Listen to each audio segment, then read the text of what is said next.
TUCASA Summit 2025. TUCASA Summit 2025.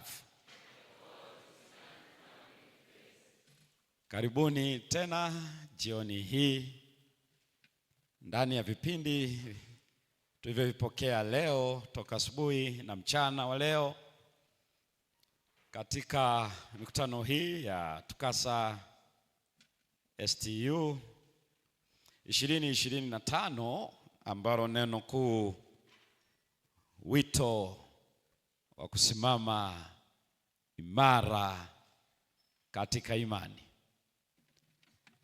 Wakati ule wa asubuhi tulikuwa nini maana ya wito? Ni wito unatoka kwa Mungu na ni wito wa kwenda kwa Mungu. Huu ni wito wa kwenda juu, ni wito wa mbinguni, ni wito mtakatifu. Hiyo ilikuwa ni asubuhi ambako ilikuwa ni kutusaidia kufahamu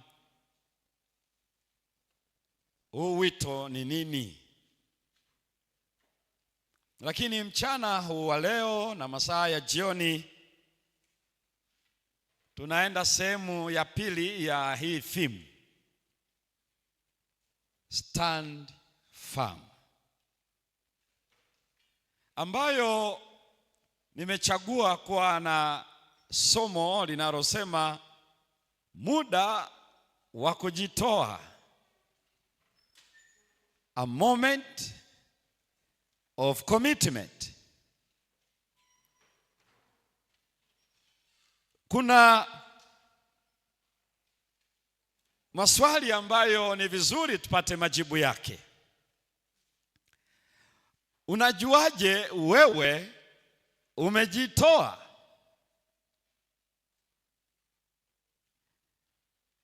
Commitment inakaguliwa katika maeneo makubwa matatu, kirahisi sana. Ili ufahamu umejitoa kiasi gani, watu wanaangalia wale unaohusiana nao karibu sana. Wanaweza kusema umejitoa kwao, kwa sababu kuhusiana na hao watu muda mwingi ama sana vitakugharimu mambo mawili. Moja, muda, time factor. Mbili, money. Hakuna mahusiano ambayo hivyo vitu viwili haviwezi kutumika. Ingelikuwa waliooa na kuolewa anasema fulani siku hizi hanipendi, wanamuuliza umejuaje hakupendi? Utaona wana raise vitu viwili. Time factor, hawezi kuzungumza nami sana muda mwingi kwa simu kama yuko mbali. Kwa hiyo kama ni uchumba, anasema anaona kama uchumba unalegalega, naona kama mwenzangu amefikiri tofauti. Why? Time factor. Kama muda wa kuzungumza unapungua, maana yake less commitment. Lakini pia material. Kwa nini vitu viwili? Kwa sababu time na money ndivyo vinavyobeba maisha. Wakati Mungu anasema utakula kwa jasho, anasema utafanya kazi, katika ile Mwanzo 3:19 utakula kwa jasho. Wathesalonike ya pili 3:10 anasema asiyefanya kazi na asile chakula. Sasa ili mtu aweze kuishi anakula, na anachokula amefanya kazi. Anafanya kazi kwa sababu matumizi ya mambo mawili. Anatumia time, halafu anatumia talent. Kwa kuwa yuko hai, kila mmoja ana hiyo talent ambayo anaibadilisha ilete money. Hakuna anaweza kufanya kazi bila time factor. Ni yule aliye hai ndio anaweza kufanya kazi. Na hivyo mtu anapokuwa anasema huyu hayuko commitment tena kwangu, maana yake ile time factor ikiwa inapungua, maana yake mahusiano yamekufa. Ndio maana aliyekufa Kiingereza anasema the late, hana muda. Kwa hiyo kama mtu hawezi kuzungumza na wewe, hawezi kuwasiliana wewe kwa njia yoyote ile, anakuwa the late. Kama sio yeye, basi commitment imekufa. Lakini pia ikiwa mtu yuko commitment, lazima utaona material, utaangalia kazi za mikono yake zitaelekea kule ambako commitment yake ilipo. Kwa hiyo hivi vitu vinakagua how commitment somebody is, na hiyo ndio inachozungumzwa unapozungumzia habari ya to stand firm. We talk about commitment. Na ndio maana kuna mtu yote atasema nampenda Mungu, lakini no time with God. Halafu anasema nampenda Mungu, hawezi kuomba, hawezi kusikia neno lake anajifunza, hawezi kuingia katika ibada, lakini anasema nampenda Mungu. Anasema no, there is no commitment, kwa sababu time factor. Na ndio maana Sabato inaenda kukagua commitment ya wakazi wa dunia, because it's about time. Kwa hiyo mtu anaposoma siku ya Sabato, maana yake ni kweli hayuko commitment kwa Mungu katika ukweli anaojua. Ndio maana hawezi kutoa ule muda na Mungu kwa sababu ya time. Lakini pia kwa nini mtu anasema huyo hampendi Mungu? Kwa sababu material hayaji upande wake. Mtu aweza akasema anamtii Mungu, lakini sio mwaminifu kwa zaka na sadaka. Never. Commitment inakuwa checked up, time and money. Kwa sababu ikiwa mtu yuko hai, lazima ata produce, na kile unachoproduce kina carry your life. Kwa hiyo mtu anakupatia 2,000, anakupatia 5,000, anakupa 10,000, anakupa maisha yake. Usikague kama 5,000, amekupa sehemu ya maisha. Kwa hiyo ndio maana mtu akisema huyu anampenda Bwana, lakini anaonekana anamtumikia, ila hawezi kutoa mali kwa ajili yake. Never. Ndio maana Yesu anasema toeni hazina zenu, mpeleke wapi? Hiyo ni kitabu cha Mathayo 6 aya 19 hadi 21. Maana pale moyo wa mtu uliko, moyo wake, hazina yake mtu ilipo, ndiko na moyo wake uliko. You can never separate material and the heart. Hajawahi tokea mtaalamu kama huyo, na hata tokea. Kama fedha zinaenda mahara, it's because the heart is already there. Mali haziendi pale ambako moyo haujawahi kwenda.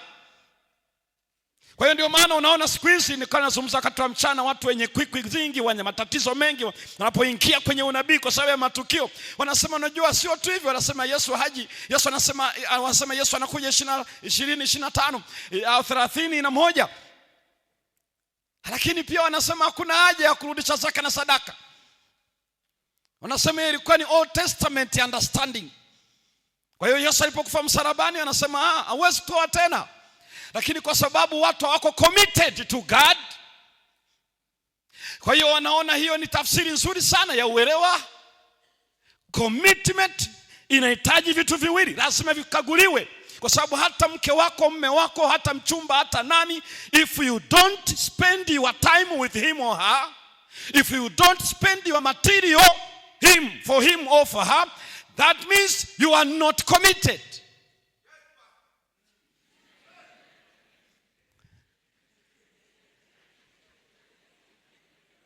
Barikiwe.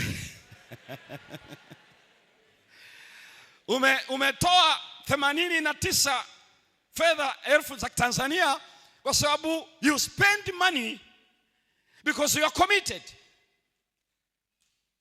Kuna watu ambao wakuja hapa na wana hela zaidi ya hizo kwa sababu hawako committed na neno. Kwao sio kitu cha muhimu sana kwao, lakini wanaweza wakatumia zaidi ya 200,000 lakini isiwe kwa ajili ya mikutano neno la Bwana. Kwa hiyo mtu mmoja akisema mimi nampenda, mimi namjali, mimi namtunza baba yangu, namjali mama, najali sijui na nani na nani, lazima tuulize the time you spend and the material you use. Wala hahitaji kitu kingine, ni hayo mambo mawili tu, kwa sababu hivyo ndio vinafanya uendelee kuishi. Kwa hiyo ukitumia mambo hayo, maana yake kweli muda wako, maisha yako umeweka kwake, kwa sababu hivyo vitu ndio vinavyoleta maisha. Kwa hiyo unapotumia vitu hivyo, maana yake maisha yako pale. Kwa hiyo unaposikia watu wengi wanaeleza kwamba hakuna haja ya zaka na sadaka, hiki na kile, unajua hivi tu, unafanya hivi na vile, ninajua kwa nini Ibilisi anawaambia hivyo. Ni kama wanasema hakuna haja ya kutunza familia yako, sio muhimu uwepo nyumbani, hata ukilala kule Tanga, hata ulale kule Dar es Salaam, lakini nyumbani wanajua imradi uko hai. Ndicho wanachojaribu kueleza. Halafu aseme huyo ni mama aliye committed na familia yake. Halafu aseme huyo ni baba aliye committed na familia yake, wakati no time with their family members. Kwa hiyo ikiwa hawezi kutoa mahitaji kwa familia, halafu aseme huyo ni baba ambaye yuko committed, how? Kwa hiyo ndio unaangalia commitment. Kwa tunapoangalia a call to stand firm is a moment of commitment. Tuombe. Mungu wetu, tuko mbele zako tena jioni hii, unapotufundisha ukweli wa maana ya kusimama imara. Kila mmoja wetu hapa tuna shauku ya kuwa hivi kama hawa wenzetu katika zama zao. Roho wako mwema tufundishe ukweli huu kwa jina la Yesu Kristo, amina.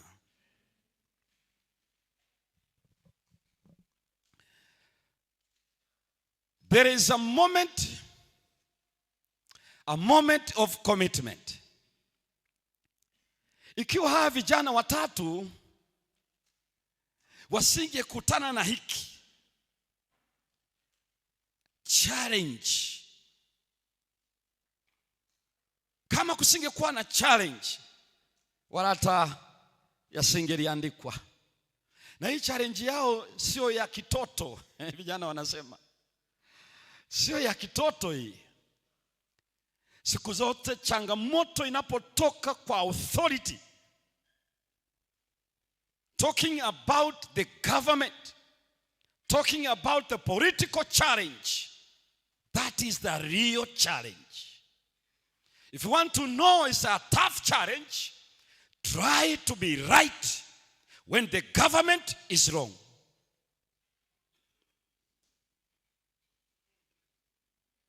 Just try. Kama ni serikali ya Jamhuri ya Muungano wa Tanzania, halafu ukasema no, you are wrong as a government, then you will understand what it means to stand firm.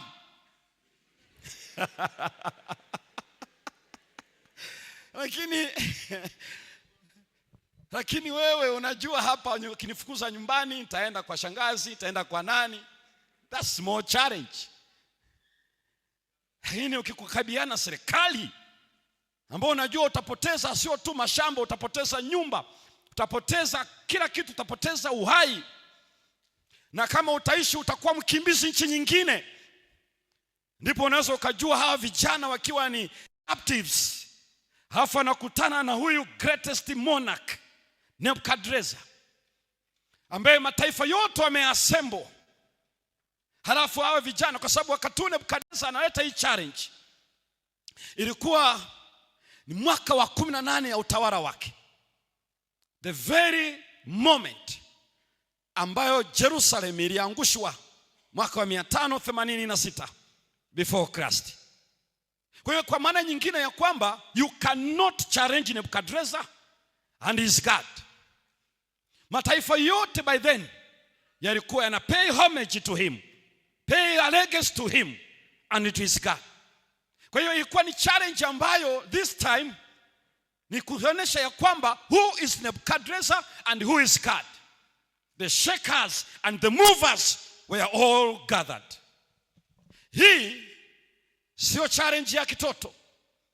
Wewe ukiweka miaka 10 na kitu jumlisha miaka 18, hawa vijana unaona wana miaka ya mwanzo ya 30 na kitu. Ndio umri huo sasa hivi wako. Na kwenye ile sura ya 20, sura ya 2 inaelezea baada ya ile ndoto ya Nebukadneza, ambapo Daniel aitafsiri. Daniel akakuzwa, akapewa zawadi nyingi, na akawa mkuu wa kila waliyekuwa na hekima, na kila aliyekuwa mkuu katika tawala ule kasoro yeye. Halafu Daniel pia akaweka request kwa ajili ya Anania, Mishaeli na Azaria. Mimi najifunza kitu cha ajabu sana. Daniel wakati anapata fursa hiyo hakwenda peke yake, aliomba pia kwa ajili ya wenzake. Sio wakina Daniel wa siku hizi wakienda wanaona ndio wao wenyewe tu. Ile uwe na hakika wewe unayemfanyia request kama na yeye ana utu wa mgongo. Kwa sababu huko unakoenda unakwenda kukabiliana nyingine. Kwa hiyo wakati fulani unafurahia kwamba fulani amekwea bwana kwenye mamlaka, kwenye serikali. Maana ikiwa atajua, Daniel alijua yakitenda kazi na uaminifu itakuwa baraka kwa utawala wa Nebukadneza. Na alijua Anania ni nani, alijua Mishaeli ni nani, alijua Azaria ni nani. Kwa hiyo akasema naomba hawa pia waweze kukwea. Na Nebukadneza akawapandisha vyeo wote wale vijana watatu. Kwa hiyo hakufanya kwa sababu ya upendeleo, ila alifanya akijua atakuwa baraka. Kwa hiyo sio kitu cha kusema unajua ukiweza mchukue tu mradi ni Mwadventista. Sizungumzii tu mradi ni Mwadventista, lakini uwe na hakika na yeye ana uti wa mgongo. Kwa sababu huko anakokwea, huko anakwea usoni pa mfalme. Kwa hivyo hii sio kanuni inayosikia kwamba the higher you go the cooler it becomes. This is inversely proportional. The higher you go the hotter it becomes. Kwa hiyo usije ukasema nimefurahi amenikumbuka bwana rafiki yangu tulisomaga naye tulikuwa tukasa summit 2025. Usisahau kadri unavyosogea karibu ndivyo joto linaongezeka. Kwa hiyo na wewe utakapokubali ukubali. Kwa sababu saa hii Daniel atajui, hayupo. Ila ni wao ndio wapo. Kwa hiyo usije ukasahau ya kwamba unapokwea pale sio kwamba utasimama na yule aliyekupendekeza kwa mtawala. Fulani mtu mwema, tulifanya naye kazi tukiwa Songea. Tuliwahi kufanya naye kazi ikiwa mara fulani ana tabia na ustawi wa kufanya eneo hili linyanyuke juu. Lakini usifikiri wakati wa kujaribiwa kwako huyo atakuwepo. The Bible is silent. Where was Daniel?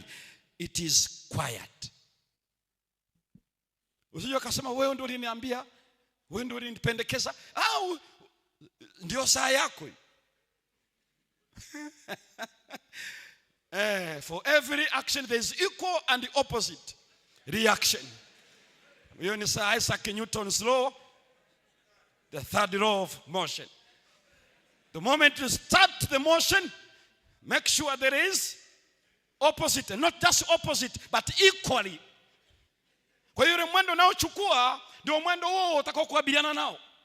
Kwa lugha nyingine, unaposogea juu na tabia ya uadilifu, uwe na hakika jaribu lako sio la kitoto. Kwa hiyo usije ukasema kama unahitaji kwenda juu kwenye kilele, maana yake unahitaji better things.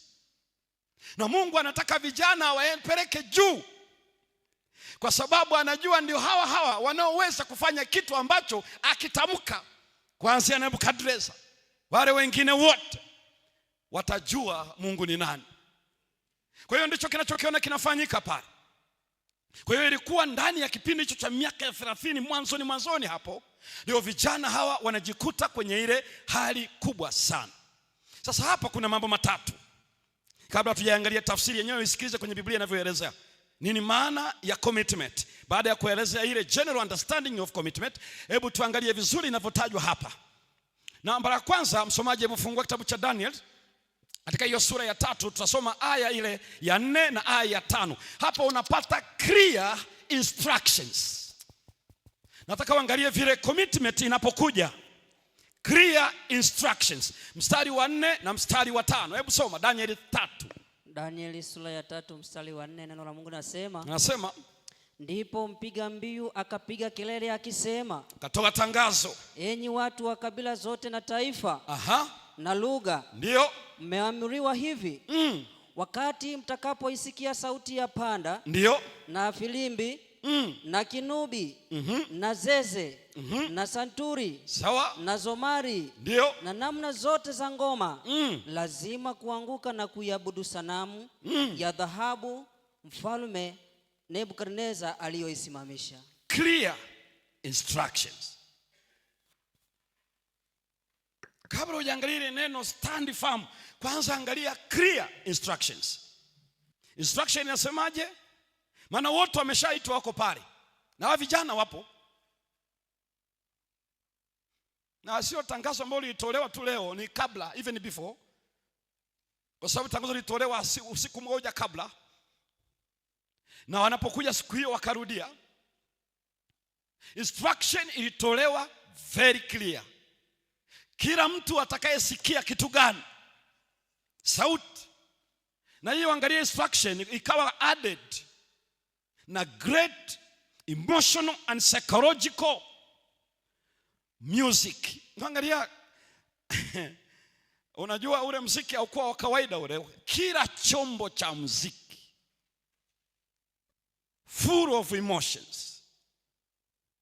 Unaona watu wanapiga muziki mpaka wanavuaga shati, hawahitaji kuvaa nguo tena. Hapo emotion iko juu. Watu wanaimba mpaka machozi yanatoka. Kwa sababu machozi ni itikio la emotion. Watu wanaimba muziki mpaka wanakuwa vile. Vile muziki wote ulikuwepo. Kwa hiyo ukaadi ile force, nguvu katika ile action ya ile siku ambayo ni international dedication of Nebuchadnezzar's God image. Na hii inayozungumzwa pale ni kwa ajili ya utawala wake, mamlaka yake na Mungu wake. Na watu wa mataifa yote, falme zote. Haikuwa utawala wa Kaldayo peke yake. Mataifa yote ambayo yalikuwa tayari yako mikononi mwake, wote wakaassemble. Tunajua kuangalia ilikuwa ni wapi na why that place. Kwa hivyo Biblia inaeleza ya kwamba maelekezo yalitolewa wazi. Kila atakayesikia ni lazima kuanguka na kusujudu. Kwani hilo si lilikuwa wazi jamani? Clear instructions. Number 2, clear warning. Soma ile aya ya 6. Clear warning. Nasema aya ya 6, neno la Mungu linasema, na kila mtu asiyeanguka na kuabudu atatupwa saa hiyo hiyo katika tanuru ya moto wakao. Basi aya ya 6 peke yake. Mtu asiye anguka na kusujudu, clear warning, the same time, same hour. Na ile tanuru likachochewa. Biblia inaeleza kwamba zaidi ya desturi yake. Mara ngapi? Mara 7. Hiyo ni clear warning. Ama unauliza hivi alisemaje? Hii sio ya kusema kwamba hivi alisemaje mtihani ni Sabato. Clear. Ametoa clear instruction. Saa 2 asubuhi Jumamosi. Clear instructions. Warning, asiyefanya mtihani. Unajua saa nyingine yani wewe una debate na habari ya total dismissal. Unazungumzia habari ya discontinued ambayo inatajwa pale. Wenzako walichoambiwa, you fail to follow and worship, tukutane kwenye moto. Kwa hiyo hakuna option nitaenda kulima mashamba. Ni vizuri ujue ile warning haikuwa ya kitoto. Sio kwamba tutamtimua kwenye utawala wetu. Never. Huyo amepoteza sifa ya kuishi. Na unaangalia siku zote sisi ambao yanayotustua hapa yanahusiana tu na msosi, yanahusiana sio na hiki, yanahusiana na hiki, lakini maisha yanaendelea. Kwani ukisema usipofanya mtihani, usipofanya hiki na kile, usiposimama kwenye ile ofisi, watakufukuza kazi? Ndio. Kwani ukifukuzwa kazi ndio utakoma kuishi? Money made fear. That's not real fear. Tuna watu ambao hawana ofisi za serikali na wanaishi mpaka wameajiri wasomi. Saa nyingine ni hofu tu za mzaa. Ni mzaa tu tunaofanya. Ni vizuri ujue a call to stand firm. Ni vizuri ujue ni maeneo yapi. How do you know that you are strong in faith? Hiyo itakuwa ni kesho hapa habari ya faith. Lakini angalia vizuri hapa ya kwamba ili useme mimi unajua katika watu wasema nina msimamo. Msimamo yetu tumesimama kwenye siafu tu. Unajua nasema mimi na msimamo. Wewe unawajua siafu wewe? Hakunaga jeshi imara kama la siafu. Lila hata askari anaacha silaha. Hawajuike kitu wale. Sasa nyingine misimamo yetu huko tumesimama kwenye siafu. Utakimbia. Tutakuja kuangalia secret ya vijana ni nini. Ngoja tuangalie tu kwanza maana ya hii theme. Kwa sababu huwezi kufikia kufanya vitu vya namna ile na hakuna mahakama ya rufaa. Yaani final ni mfalme. Na hapa asemi ya kwamba tutawafukuza, asemi watafanyaje, ila ni swala usipoanguka. Na amesema ni lazima, instruction iko namna ile. Na alafu warning ikawa attached, very clear. Usipofanya muda huo utatupwa kwenye tanuru.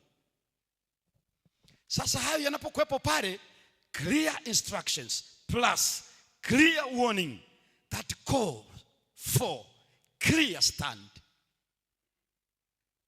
Hiyo ndio unaoiona sasa hapo. Yaani wakati hapo ndio kuna clear instructions, kuna clear warning, and then we have 3 Jews ambao standing out, it's also very clear. Very clear. Sio wale wanaosema unajua kwa nje nimesimama lakini katika moyo ninasujudu. Acha biashara hiyo. Hii ni clear stand. Acha wale ni wale hawana uti wa mgongo wale. Spineless people. Wanasema outside, the outside I'm standing up, but in the inside of me. Ndio wale wanaosema wanavaa ovyo alafu anasema Mungu anajua moyo wako. Mama. Huo moyo ni takataka, peleka bafuni kwa sababu ni mchafu huo. Tunatuambia Mungu anajua moyo. Tambara bovu hilo. Anajua moyo. Eti kwa nje niko hivi lakini ndani ya moyo wangu ni pasafi. We. Uligundishwa na super glue. Kama ni hereni uliweka kwa mkono wako, na kabla hujaweka kwa mkono wako ni kwa sababu moyo ndio umevaa hereni. Hereni haiwezi kuning'inia hapa mpaka moyo uning'inie hereni. Hawezekani. Yaani unajua chochote kinachoonekana kwa nje lazima kiko ndani ya wapi? Ya moyo. Hakuna mtu anafanya chochote ambacho kiko ndani ya moyo. Sana itakuwa ni unafiki. Kwa sababu unafiki unasema ngoja nifanye hapa ni bende alitro alafu baadaye taamsha tena uaminifu wangu. Hamna. Kwa hiyo hawa vijana wakiwa na clear instructions, maelekezo yaliyo wazi, onyo lililo wazi na msimamo ulio wazi. Hiki ndicho kinachozungumzwa pale. Msimamo wao ni upi? Angalia ile aya ya 7. Alafu ende aya ya 10. Soma tu aya ya soma ile aya ya 7, alafu soma aya ya 12. Clear stand. Aya ya 7 inasema basi wakati huo watu wa kabila zote waliposikia sauti ya panda, watu wa kabila zote waliposikia na filimbi, wakasikia aina zote za muziki hiyo, na kinubi, na zeze, ndio, na santuri, ndio, na zomari, na namna zote za ngoma, watu wote, ndio, na mataifa, wa mataifa yote, na lugha zote wakaanguka, wakaiabudu ile sanamu, wakaabudu sanamu Mfalme Nebukadneza aliyoisimamisha. Mstari wa 12. Wako Wayahudi kadha wa kadha, hao sasa Wayahudi kadha wa kadha, uliowaweka juu ya mambo ya wilaya ya Babeli, wanawashtaki sasa kwa mfalme. Yani Shadrach, Meshach na Abednego. Watu hao mfalme, ndio, hawakukujali wewe. Hao kwanza hawakujali, which is very wrong. Hawaitumikii miungu yako. That is very right. They cannot serve Nebuchadnezzar's gods, wala kuiabudu ile sanamu, even to worship. Na kwa sababu gani? Ile shtaki la kwanza wako very wrong. Eti hawamjali Nebuchadnezzar, hawamheshimu. Hao vijana wanamheshimu sana, ila haya mawili walikuwa sahihi. Hawawezi kuabudu sanamu. Hawa vijana wanaojua usijifanyie sanamu ya kuchonga, wala usisujudie kuvitumikia. Hawa vijana wanaojua ile amri ya kwanza, usiwe na miungu mingine ila mimi. Leo kweli wakasema hapa Nebukadnezar, this is the point of departure. Tutaachania hapa. Wanamjali, lakini kwenye hili hamna. Hapa ndipo unaona stand yao ipi kwenye hii political pressure, political challenge. Wakati wote wameinama, wamesujudu, wao wakabaki wamesimama. Wewe tu na mimi, hebu fikiria tuko kwenye mkutano dhifa ya kitaifa, alafu yuko kiongozi wa nchi na umepata upendeleo huko kwenye jukwaa, umeketi kwenye viti vya jukwaa, alafu akasema kwa heshima tusimame tumkumbuke marehemu kwa dakika moja.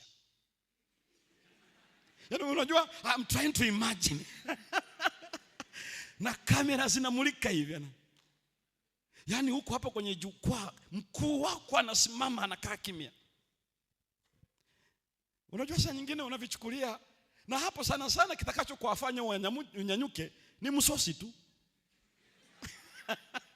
Sio kwamba watakuua.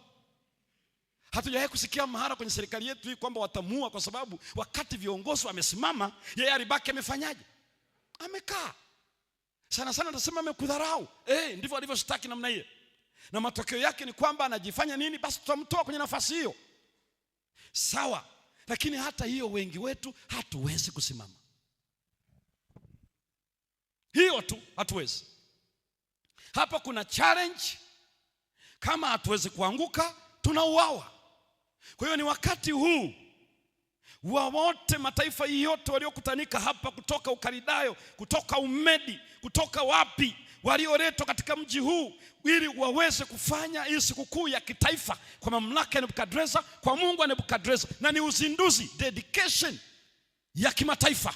Na wakati yote inafanyika, wakati wote hao wanasujudu, maamiri, mawaziri, Wakaridayo, sijui watu gani, officials, hao watu ambao unaweza kuona vijana pia wako karibu sana kwenye kundi hilo, kwa sababu walikuwa pia wana nafasi za uongozi, walioheshimika sana. Halafu wao wamesimama. Jeuri kweli. Hiyo ni jeuri kubwa sana. Hapo ndipo unaona theme, to stand firm. Now what is that meaning? They refused to bow down and worship the image. They refused. Clear instructions, clear warning, clear stand. Kwenye maisha tunayoishi hapa, ikiwa haueleweki, hauna uti wa mgongo. Kwa vyovyote kwenye maisha ya sasa hivi, tutakuja kuangalia siku zinazofuata, lazima watakufahamu. Lazima tu kwenye maisha sasa hivi lazima ufahamike, vinginevyo umefata mkondo kama maji. Hiki ndicho walichofanya wale vijana. Now what is standing firm? In Hebrew kuna maneno mawili, moja inaitwa yatsav. Yatsav lina maeneo makubwa mawili, ni sawa na ile neno jingine ambalo linaitwa amad. Amad utaliona kwenye ile 1 Kings 17 and verse 1 ambayo Elijah alisema kwa Ahabu, kama Bwana Mungu wa Israeli aishivyo, ambaye ninasimama mbele zake. Ile neno amad, whom I stand. Lakini pia utaona neno yatsav ambayo Musa aliwaambia Waisraeli, simameni tu mkaone wokovu wa Bwana. Yatsav. These two Hebrew words zina maana kuu mbili, ambayo in Greek utakutana neno linaloitwa histemi kwenye New Testament, ambayo utaiona kwenye ile Ephesians 6 verse 11, simameni kavae silaha zote. Neno simameni, halafu naona mpate kuzipinga, wametafsiri kuzipinga, lakini neno lile histemi utaona hata kwenye James 4:7, mpingeni shetani naye atawakimbia. Ni neno histemi. So unaangalia neno yatsav ama amad ama histemi, lina maana kuu mbili. Ya kwanza, stand still. Na watu wa Mungu hawa hawakuchagua hilo la kwanza, lakini sikiliza tu kwanza. To stand still, hilo neno linamaanisha set yourself, oneself stand. Maana yake onyesha wapi umesimama. Stand still, calmly but strong. Hii haihusiani na position, haihusiani na structure, inazungumzia attitude, ambayo inamaanisha kwamba unapokutana neno stand still, msanapoambiwa simameni tu, stand still, yatsav, ina maana ya kwamba resume your position. What was that position? Ndio neno wanasema on your knees, nenda kwenye magoti. Unajua unaposema kwenye Kiswahili unaona simameni tu mkaone wokovu wa Bwana, maana yake humble yourself, lower yourself down before God. Even if when we were captured by Egyptians army, you are safe. Sijui kama mnaelewa jambo hilo. Sikilizeni Musa anachosema, anasema hivi, salimisha nafsi yenu kwa Bwana, weka hapo madhabahuni pake, stand firm, go on your knees, humble yourself, surrender, yatsav, histemi. Lakini hilo neno pia linamaanisha stand firm. To stand firm ndio hiyo, kama mtu ananyumbuka, is standing tall, standing strong. Maana yake unaona position yake, maana yake amesimama imara. Imara ni hayuko asiyebabaika, asiyebadilika, asiyetoka hapa kaenda kule. Firm. Kwa hiyo nasikia hilo neno ya serve ama mad ama histemi, to stand firm in Greek and Hebrew context inamaanisha ready for either, ambayo inamaanisha kuwa tayari kwa lolote. What? Serving God while living, or if God will allow you to die. So standing firm is to serve God no matter what. Na mimi sikujua hao watu walifikirije hapo. Ndio maana niwaambia asubuhi washinda kujua Mungu anavyoongoza watu. Whatever the cost, when it comes to serve God, whatever the cost, you stand firm. Kwa hiyo histemi ama yatsaf ama mad inamaanisha ya kwamba when we are confronted, when we are challenged, we have only two positions: on our knees and on our feet. On our knees, oh God, have mercy upon me, a sinner. If it will be done, let it be so for your will. On our knees, that means I surrender. I surrender, then you can do to me whatever you like. Stand still.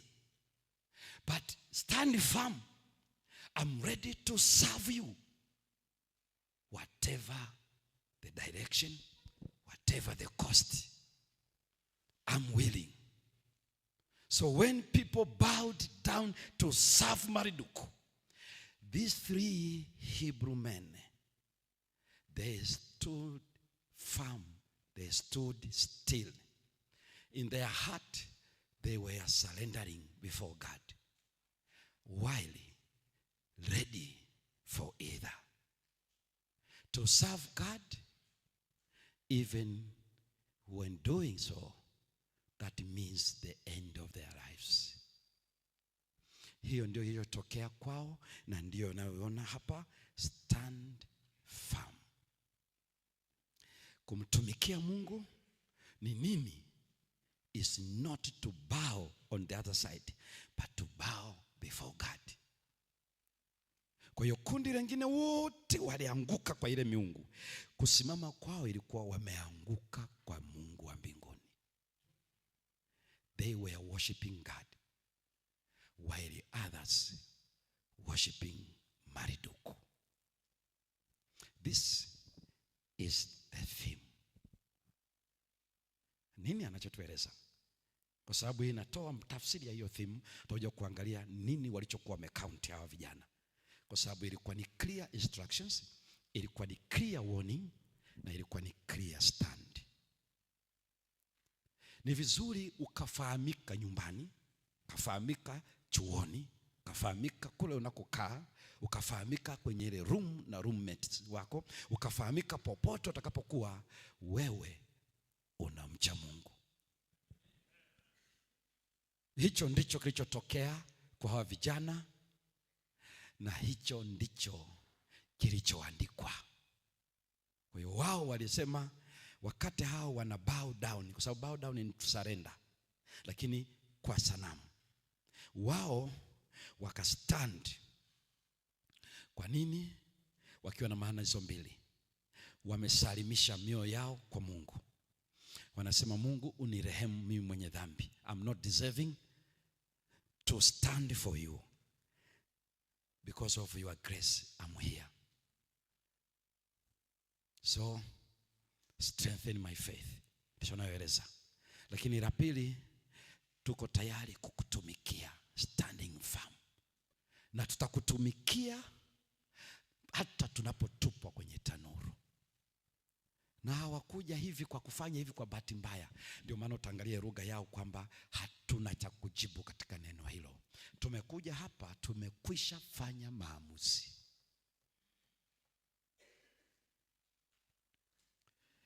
Hii ndiyo maana ya a moment of commitment. How do you know that you are committed? Tunaweza kutumia muda kumwabudu Mungu, tunatumia mali kumwabudu Mungu. Hiyo ni initial stage inayoonesha kama vile tunaweza kutoa uhai kwa ajili yake. Lakini pale inapokuwa kufanya hivyo kuna maanisha kifo.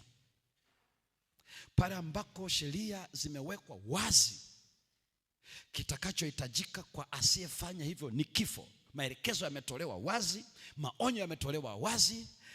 There is a moment of commitment. How do we commit ourselves? We surrender. We humble. We go down on our knees. We talk to God. at the same times we are ready to serve him whatever the cost. Sio ile unaosikia watu wanasema, Bwana, ninaamini utafanya hiki unitoe. No, that was not this the motive of these young Hebrew boys. Haikuwa hivyo. Hawa watu walikuwa na kusema tu ya kwamba to God and to God. To God and to God. Hii ndio alichokisema Paulo kwenye Galatians, kwamba kwangu mimi kuishi ni Kristo na kufa ni faida. Tuangalia vizuri kesho. Anayeandika vile. To these people, kwa hao watu vijana watatu wanachosema kwamba tukiishi sisi ni kwako, na tukifa, kama hii ndio stage ya kifo chetu, bado tutabaki kuwa watifu kwako. Usisahau wale maskari walioshika wale, wakawafunga wale. Hatua yao ya mwisho ya kutii ilikuwa ni kumtii Nebukadreza, kuwafunga hawa vijana na kuwatupa kwenye tanuru, na wakalambwa na moto. Waliacha hatua yao ya mwisho wakitii Nebukadreza na Mungu wa Nebukadreza.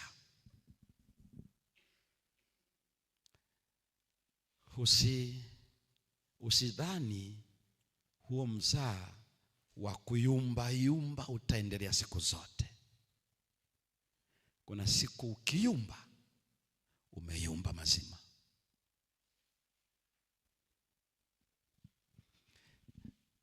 Na jioni hii ya leo, hii ndiyo siri inayotafsiriwa kuwa una msimamo. Kwa ninaposema una msimamo, ni unaweza ukagadi your time with God in prayer, na sio zile sala zinazobadilishwa na situations. Kwa sababu tutakuja kuangalia upande wa Daniel ile 6 na ile aya ya 10, anasema aliomba akifungua madirisha kwenda Yerusalemu, ndivyo alivyoomba siku zote. Na aliomba mambo mawili tu, thanksgiving and praise. Na anasema hiyo ndio kawaida yake ya Danieli. Sio ile ya kwetu nikiugua ombi linabadilishwa, nikikutana na threat yoyote linabadilishwa. Hamna.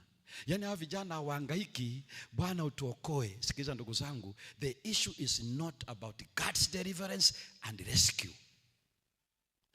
The issue is about obedience and surrender. Hivi mnajua kitu cha pekee ni hivi, watu wengi wanaomba leo Mungu awaokoe. Awaokoe kwenye nini? Kiberiti cha moto. Awaokoe kwenye nini? Kwa sababu ya tumbo lina njaa. Awaokoe kwenye nini? Kwenye hiki.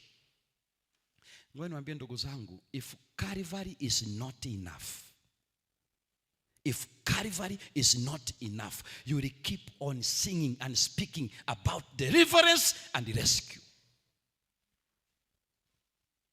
Yaani ukiona watu wanaomba wanyokolewe tu, wanyakuliwe tu, ingilia kati mahakamani, ingilia kati chuoni, Mungu utuokoe kwenye hili, you have not remembered about Calvary. That's the ultimate deliverance. Hivi ni nini unatafuta? Nini natafuta mimi? Kwa nini nakomaa sana na Mungu niokoe, Mungu nikomboe? God's deliverance, God's rescue. Na hiyo ndio tunangangana nayo sana.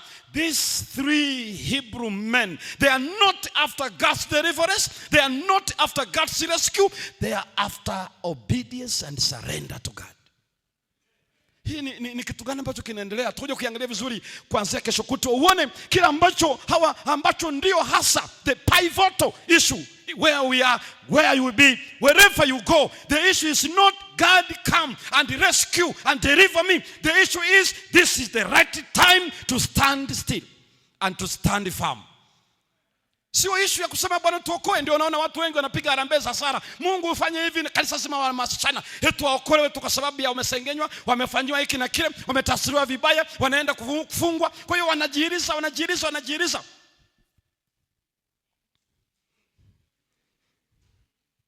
Ndio unaona mahubiri hayo ya wachungaji kadhaa kwenye madhehebu hayo ya wanaohamasisha watu, siku ya ukombozi wako, the time of deliverance, time of whatever, deliverance of economy, deliverance of whatever, deliverance.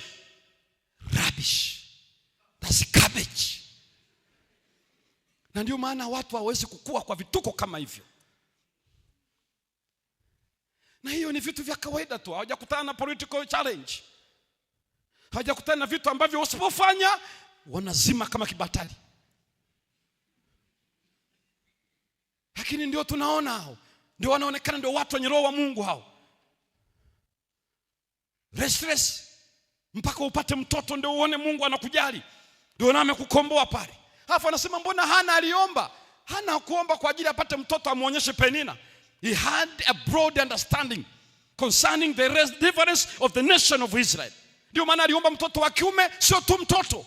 Na akisema ukinipa nakupatia, kwa sababu alijua hii prescriptions ya kazi ya ukuhani na kazi ya wokovu wa kusimamia neno la Bwana ilikuwa prescribed kwa men. Halafu nasema Mungu kama unifuatia Hana, wewe unataka kwako wa maonyesho, ili wajue na wewe ulienda leba.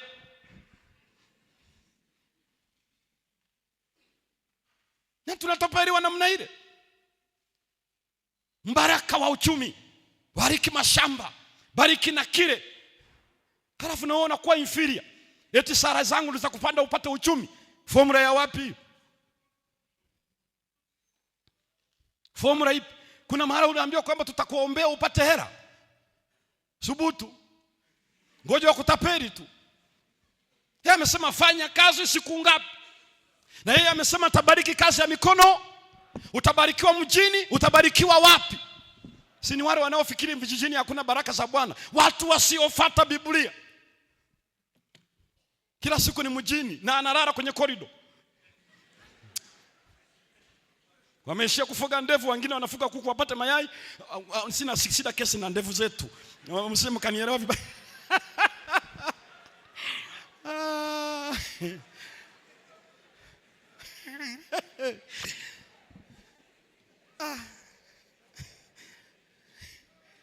Kuna watu wanaamini mibaraka ya uchumi iko mjini.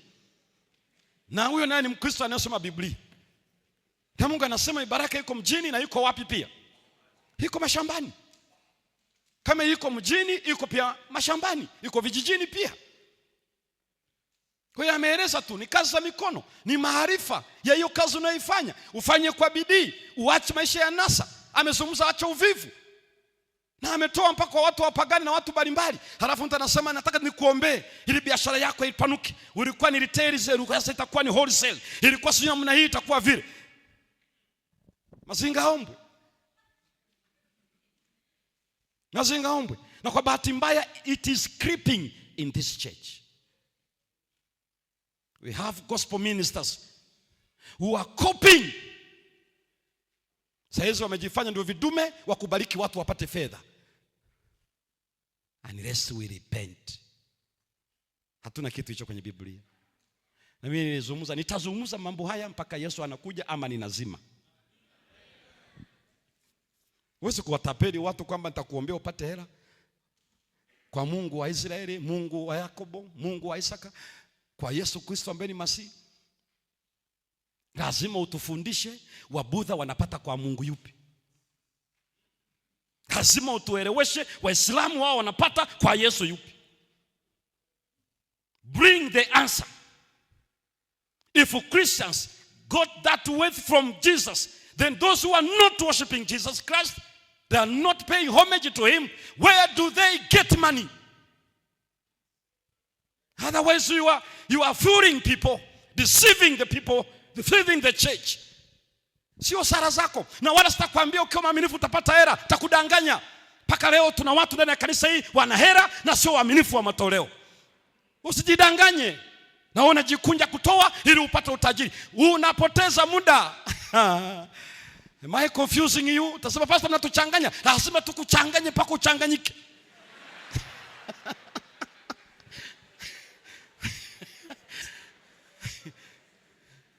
Sababu ipo hiyo formula. Mungu anajua. Ndiye aliyesema maneno haya. Akamwambia Yesu akatamka mwenyewe, iweni kama Baba yenu wa mbinguni, waangazia jua wema na waovu, wanyeshea mvua wenye haki na wasio na haki. Hiyo ni Mathayo 5:45. Kama Mungu analeta jua kwa waovu, analeta mvua kwa waovu na waombi na wanamtukana na unajua without photosynthesis there is no food. If there is no water, there is no osmosis. Kama hakuna maji, virutubisho havikwei kwenye mmea. Na unaona hali ya hewa ilivyo kwa sababu Tanzania watu wamelima kwa sababu hakuna mvua, mimea inanyauka. Lakini hata kama kutakuwepo na mvua na hakuna jua, hakuna chochote. Kwa hiyo Yesu aliposema Baba yenu wa mbinguni analeta jua kwa waovu na wema, analeta mvua kwa wenye haki na sio na haki, which means ndiye anayetake care the lives of everyone, knowing him or not knowing him. Halafu leo tunaifanya nyumba ya Sara kuwa siku ya kujaza mifuko na hela, mikate kwenye makabati. What?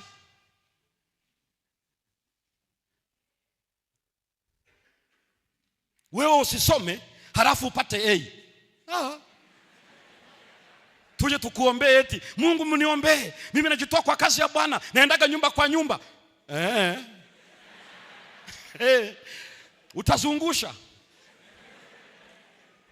Hakuna. Wala usije akasema mimi ni kiongozi wa tukasa, muda mwingi nafanya hivi, kwa hiyo Bwana ndio wale wanaomba Bwana naenda kwa kazi yako. Sasa simama kwa kazi yangu. Mna exchange na Mungu. Heti nimejitoa, sasa baki na kazi yangu. Tapia muro tu.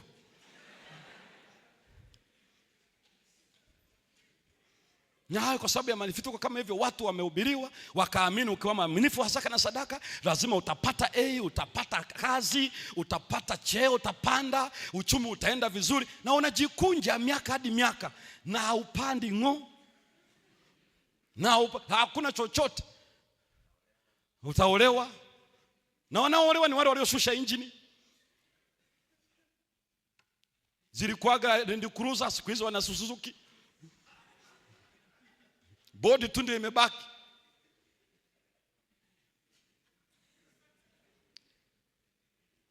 Sasa ikiwa wote hao na wanaolewa na wajua kwamba sio waaminifu, lakini ndio wanaolewa, wanavaa shera. Halafu unamwambia ukiwa mwaminifu lazima utaolewa. Aya ipi? Ya kwenye Biblia ipi? Yeye amesema wewe mwaminifu mpaka uolewe. Uwe mwaminifu hata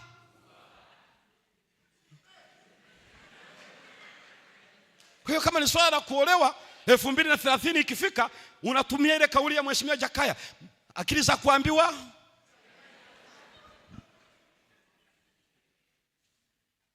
Kwa hiyo hawa vijana walisimama.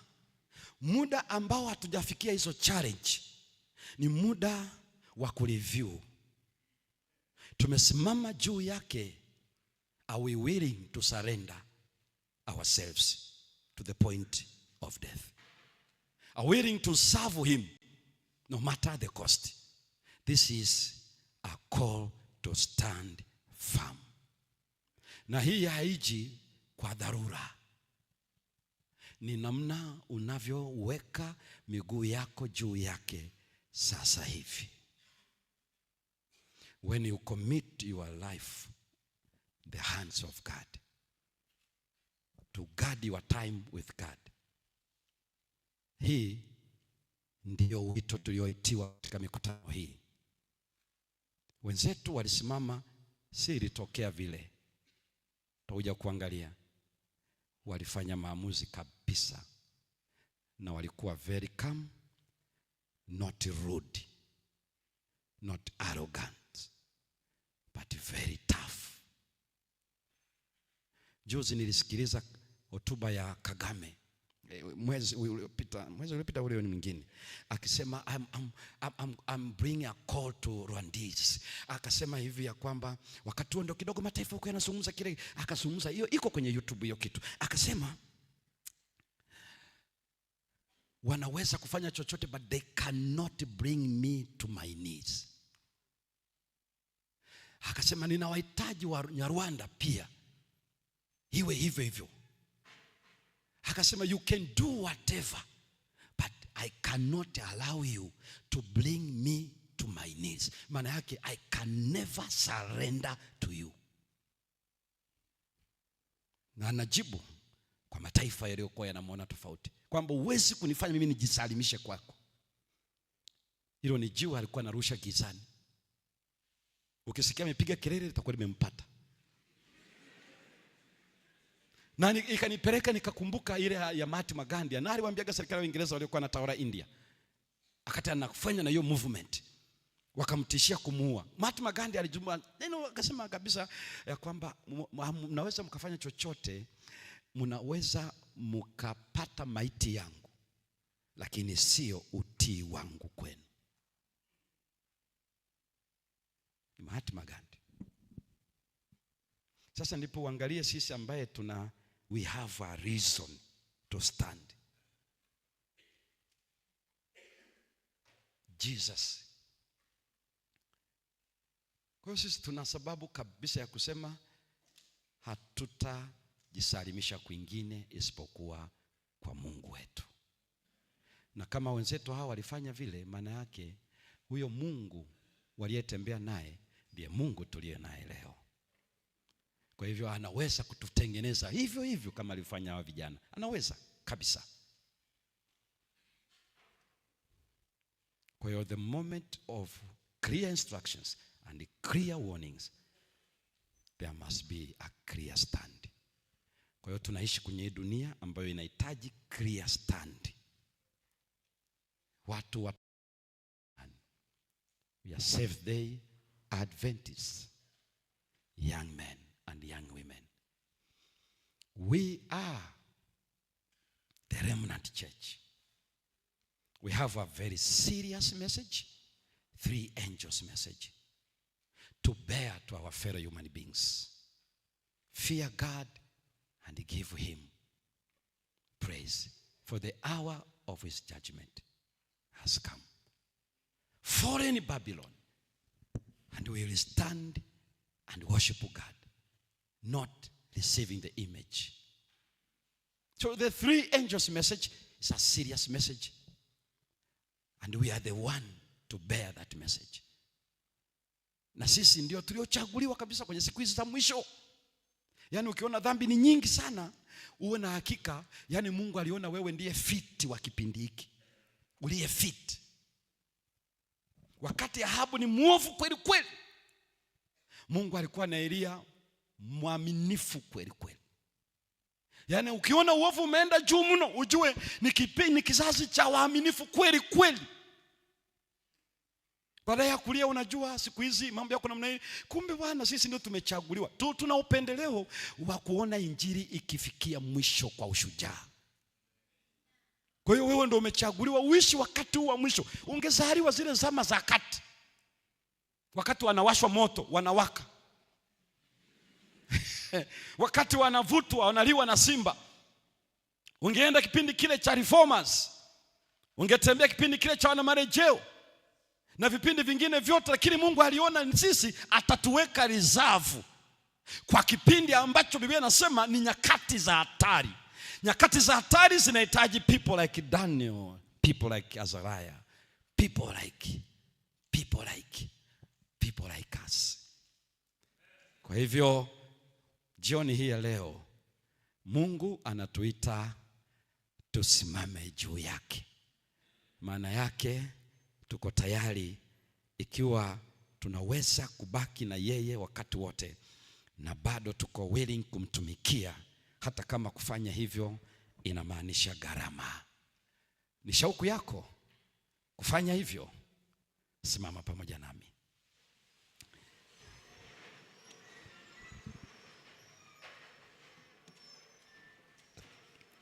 Kiongozi wetu Mchungaji Emmanuel Andrew ataomba kwa ajili yetu. Lakini ikiwa yuko kijana ambaye moyoni mwake anaona maisha ya hawa vijana yanampatia changamoto, anapocompare na contrast, anaona anahitaji neema ya Mungu. Yeye anajua vile yanavyoenda, lakini anatamani kweli kabisa haishi hivyo. Sasa tembea tuje hapa mbele. Basi ataomba kwa ajili yetu, lakini ataomba kwa ajili yako. Ikiwa unadhani moyoni mwako unaona kabisa kwamba hao vijana wamenionyesha namna ninavyoweza kuwa tofauti kabisa kwa maisha yetu ya sasa, na ni wewe peke yako, tembea tu hapa mbele, na mchungaji karibu tu hapa. Ataomba kwa ajili yetu, a call to stand firm. Wala hahitaji maneno ya kutukana, hahitaji kujaa jazba katika confrontation kama hizi, katika challenge kama hizi. They were very calm but very strong, very tough, lakini respectful. Waliomheshimu Nebukadreza, lakini hawawezi kuabudu miungu yake. Wala hawahitaji kutoa maneno na matusi ili wajue kwamba wako strong. Hakuna matusi wa vijana walitoa, ila walitoa majibu yao rahisi kabisa, wala hawana harara, hawana chochote. Na hiki ndicho Mungu anatuita. Tuombe.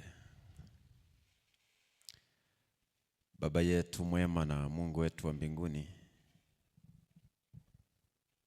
katika jioni hii ya leo, kupitia neno lako umesema nasi na umetuonyesha namna ambavyo watoto wako kwa zama zao, hata walipopitia changamoto kubwa, bado walikutegemea, walikuamini, na wewe Mungu ulitenda kwa ajili yao. Na hii inatupatia uhakika katika zama zetu pia, ya kwamba kuna uwezekano mkubwa wa sisi kusimama na wewe hata nyakati za majaribu, nyakati za changamoto, bado ukatutendea kwa utukufu wa jina lako. Na hivyo Mungu wetu, jioni ya leo, kila mmoja wetu tunapoyatazama maisha yetu, kuna mahali tumeinua miguu yetu kuitoa kwako. Kuna nyakati tumeinua mikono yetu tukaitoa kwako. Kuna nyakati tuliinua fahamu zetu tukazitoa kwako. Mungu wetu na Baba yetu, jioni ya leo tunatamani Kristo kusimama kwako. Jioni ya leo tunatamani kila mmoja wetu, tunapoyatafakari maisha yetu, zile nyanja ambazo tumeziondoa kwako na kuziweka nje, tukidhani ya kwamba wakati wa changamoto tutarejea. Kumbe Mungu wetu wa mbinguni, tunapaswa kuzileta sasa ili tuendelee kusimama kwako hata tutakapokutana na changamoto. Bwana, wewe wajua namna ya kutuinua, maana tuko kwako. Na hivyo kila fahamu jioni ya leo inapotamani kuanza ukurasa mpya wa kusimama imara kwako katika kila nyanja ya maisha, jioni ya leo iko nafsi moja moja ambayo inazungumza nawe na kutamani katika jambo fulani ambalo nafsi hiyo inatamani ya kwamba Bwana uivute kuja kwako. Inatamani irejee katika jioni ya leo. Baba, sikia maombi ya watoto wako, na ninaamini ya kwamba utawatendea, utatutendea kwa utukufu wa jina lako. Lakini zaidi ya hayo, wako watoto wako ambao wamepiga hatua kuja kwako.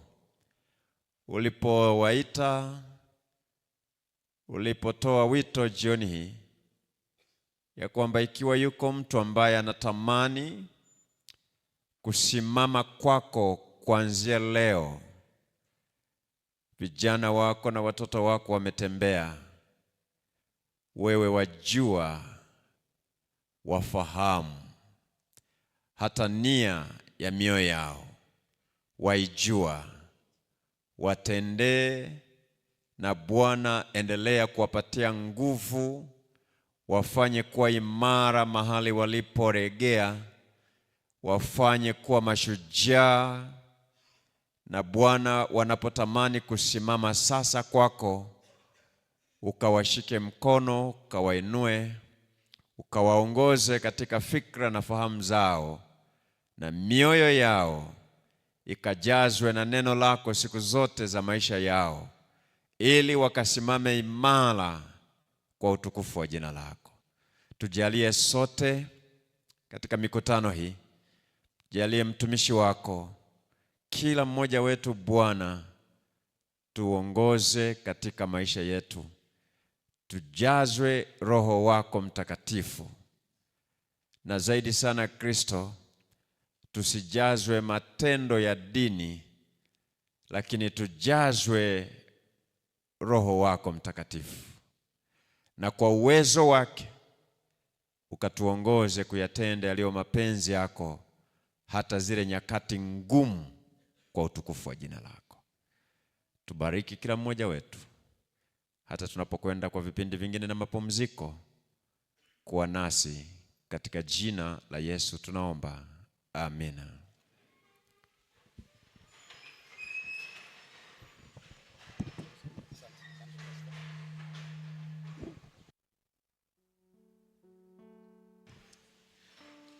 Naam, Bwana Yesu asifiwe.